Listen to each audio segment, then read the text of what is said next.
இந்த எழுச்சிமிகு விழாவில் பங்கேற்று ஒடுக்கப்பட்ட சேரிவாழ் மக்களுக்கு ஒரு மகத்தான பெருமையை சேர்த்திருக்கிற தமிழக முதல்வர் சமத்துவ பெரியார் தலைவர் கலைஞர் அவர்களே, இந்த விழாவில் பங்கேற்று விடுதலை சிறுத்தைகளின் விருதுகளை பெற்று இங்கே நம்மை வாழ்த்தி உரையாற்றி அமர்ந்திருக்கிற பெரியார் ஒளி ஆசிரியர் மாணவிகு ஐயா வீரமணி அவர்களே, காமராசர் கதிர் அன்னை கிருஷ்ணம்மாள் ஜெகநாதன் அவர்களே, காயிதே மில்லத் திரை கவிக்கோ அப்துல் ரஹ்மான் அவர்களே, அயோத்திதாச ராதவன் தோழர் ஞான அலாய்சியஸ் அவர்களே, செம்மொழி ஞாயிறு தேவநேய பாவாணரின் புதல்வர் அன்பு சகோதரர் தேவமணி அவர்களே, நமது கட்சியின் பொதுச் செயலாளர் தோழர் சிந்தனை செல்வன் அவர்களே, சட்டமன்ற உறுப்பினர் பொதுச் செயலாளர் தோழர் ரவிக்குமார் அவர்களே, பொதுச் செயலாளர் தோழர் கலைக்கோட்டு உதயம் அவர்களே, பொருளாளர் முகமது யூசுப் அவர்களே, வரவேற்புரையாற்றி அமர்ந்திருக்கிற காஞ்சிபுரம் மாவட்ட செயலாளர் விடுதலை செழியன் அவர்களே, நன்றியுரை வழங்கவிருக்கிற தம்பி தென்னவன் அவர்களே, மாவட்ட பொறுப்பாளர்களே, மாநில பொறுப்பாளர்களே, மாண்புமிகு அமைச்சர் பெருமக்களே, நாடாளுமன்ற உறுப்பினர்களே, முன்னாள் இந்நாள் சட்டமன்ற நாடாளுமன்ற உறுப்பினர்களே, இங்கே பெருந்திரளாக கூடியிருக்கிற என் உயிரின் உயிரான விடுதலை சிறுத்தைகளே, உங்கள் அனைவருக்கும் என்னுடைய பணிவார்ந்த வணக்கத்தை தெரிவித்துக் கொள்கிறேன். இந்த நாள் விடுதலை சிறுத்தைகளின் வரலாற்றில் பொன்னெழுத்துக்களால் பொறிக்கப்படக்கூடிய பெருமை பெற்ற பேறு பெற்ற நாள். விடுதலை சிறுத்தைகள் பொருளாதார வலிமை பெற்ற ஒரு பேரியக்கம் அல்ல. ஏனென்றால் விடுதலை சிறுத்தைகளாய் அணிதிரண்டிருப்பவர்கள் அன்றாடம் காட்சிகள்.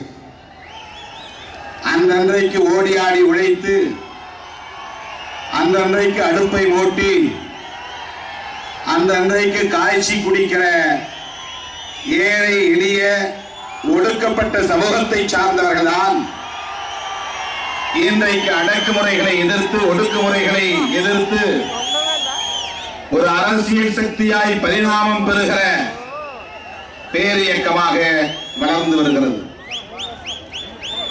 தலைவர் கலைஞர் அவர்களின் நல்வாழ்த்துக்களோடு இங்கே பேசிய நமது மாணவிக ஆசிரியர் ஐயா வீரமணி அவர்களின் நல்வாழ்த்துக்களோடு, சான்றோர்களின் நல்வாழ்த்துக்களோடு இந்த இயக்கம் இன்றைக்கு தமிழகத்திலே ஒரு தவிர்க்க முடியாத அரசியல் சக்தியாக பரிணாமம் பெற்று வருகிறது. அன்றாட காட்சிகளை கொண்டு இயங்கி வருகிற இந்த இயக்கத்தின் சார்பில் இன்றைக்கு நாம் நம்முடைய வலிமைக்கு மீறிய செயல்களை செய்து கொண்டிருக்கிறோம். விருந்துக்கு அழைக்கவோ விருது கொடுக்கவோ வலிமை இல்லாத ஒரு சமூகம் இந்த சமூகம். ஐயா, எங்கள் வீட்டுக்கு வாருங்கள், சாப்பிட்டு போங்கள் என்று சொல்லக்கூடிய அளவுக்கு பொருளாதார வலிமையும் இல்லை, வசதியான வீடும் இல்லை. ஓலை குடிசையிலே 10க்கு 10 குடிசைகளே வாழுகிற, அதுவும் கூட இல்லாமல் புறம்போக்குகளே குடிசை போட்டு வாழுகிற, அந்த குடிசைகளை கூட எப்போது அகற்றி விடுவார்களோ என்கிற அச்சத்தோடு வாழ்ந்து கொண்டிருக்கிற ஏழை எளிய மக்களின் இந்த எளியவனின் அழைப்பை ஏற்று தலைவர் கலைஞர் அவர்கள் இந்த விழாவிலே பங்கேற்று நமக்கெல்லாம் பெருமை சேர்த்திருக்கிறார்.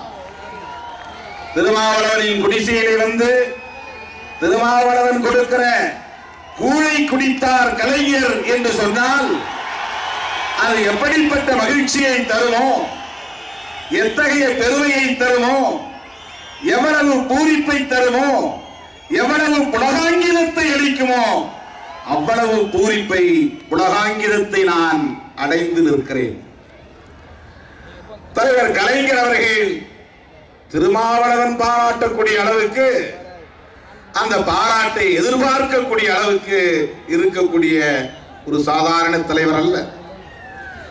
தலைவர் கலைஞர் அவர்களை தந்தை பெரியார் பாராட்டி இருக்கிறார். அவரை விட வேறு யார் பாராட்ட வேண்டும்? பேரறிஞர் அண்ணாவை கூட மனம் திறந்து பாராட்ட மனமில்லாத தலைவர் பெரியார் என்று சொல்லுவார்கள். தலைவர் கலைஞர் அவர்களின் நெஞ்சமெல்லாம் நிறைந்த தலைவர் பேரறிஞர் அண்ணா. அந்த தலைவரை கூட அவ்வளவு எளிதாக பாராட்ட மனமில்லாத தலைவர் தந்தை பெரியார். ஆனால் அப்படிப்பட்ட தந்தை பெரியார் அவர்கள்தான் தலைவர் கலைஞர் அவர்களுக்கு வாழும் போதே சிலை அமைத்தவர் அண்ணா சாலையில். யாருக்கு இந்த பெருமை உண்டு? இந்த ஆட்சி மூன்றாம் தர ஆட்சி என்று அன்றைக்கு மதிப்பிற்குரிய HV ஹண்டே அவர்கள் தலைவர் கலைஞர் அவர்களின் ஆட்சியை விமர்சித்த போது பொறுமையாக எழுந்து பதில் சொன்னார் தலைவர் கலைஞர். நண்பர் ஹண்டே அவர்களே, இது மூன்றாம் தர ஆட்சி அல்ல, நாலாம் தர ஆட்சி, சூத்திரர்களால் நடத்தப்படுகிற நாலாம் வர்ண ஆட்சி என்று பதிலளித்தவர் தான் தலைவர் கலைஞர் அவர்கள். இந்த ஒற்றை கூற்றுக்காக, இந்த மகத்தான துணிச்சலுக்காக மனம் திறந்து பாராட்டியவர் தான் தந்தை பெரியார் அவர்கள். எவராலும் சொல்ல முடியாது, எவருக்கும் இந்த துணிச்சல் வராது. என் உணர்வுகளை இன்றைக்கு ஆட்சி கட்டிலே அமர்ந்து வெளிப்படுத்தி இருப்பவர் கலைஞர். அவரை நான் பாராட்டுகிறேன், அவருக்கு சிலை எழுப்புகிறேன் என்று அண்ணா சாலையிலே சிலை எழுப்பியவர் தான் தலைவர் தந்தை பெரியார் அவர்கள். ஆக தந்தை பெரியார் அவர்களாலேயே பாராட்டப்பட்டவர் பேரறிஞர் அண்ணா அவர்கள். லட்சோப லட்சக்கணக்கான மக்களை எல்லாம் திரட்டி சீரணி அரங்கிலே நடைபெற்ற மகத்தான பொதுக்கூட்டத்தில் என் தம்பி கருணாநிதிக்காக நான் கடைகடையாய் ஏறி இறங்கி இந்த கணையாழியை தேடி பிடித்தேன். சென்னை மாநகராட்சியில் வெற்றியை ஈட்டி தந்த என் அன்பு தம்பிக்கு இந்த கணையாழியை பரிசாக தருகிறேன் என்று சீரணி அரங்கிலே தந்தவர்தான் பேரறிஞர் அண்ணா. அதுதான் இன்றைக்கும் கலைஞரின் கைகளிலே ஒளி வீசிக் கொண்டிருக்கிறது, ஜொலித்துக் கொண்டிருக்கிறது. அப்படி பேரறிஞர் அண்ணாவால் பாராட்டப்பட்டவர் தலைவர் கலைஞர் அவர்கள். பேரறிஞர் அண்ணா தந்தை பெரியார் மட்டுமா, மூதறிஞர் ராஜாஜி அவர்களால் பாராட்டப்பட்டவர், பெருந்தலைவர் காமராஜர் அவர்களால் பாராட்டப்பட்டவர், அகில இந்திய அளவிலே பாபு ஜெகஜீவன் ராம் அவர்களால் பாராட்டப்பட்டவர், அகில இந்திய அளவிலே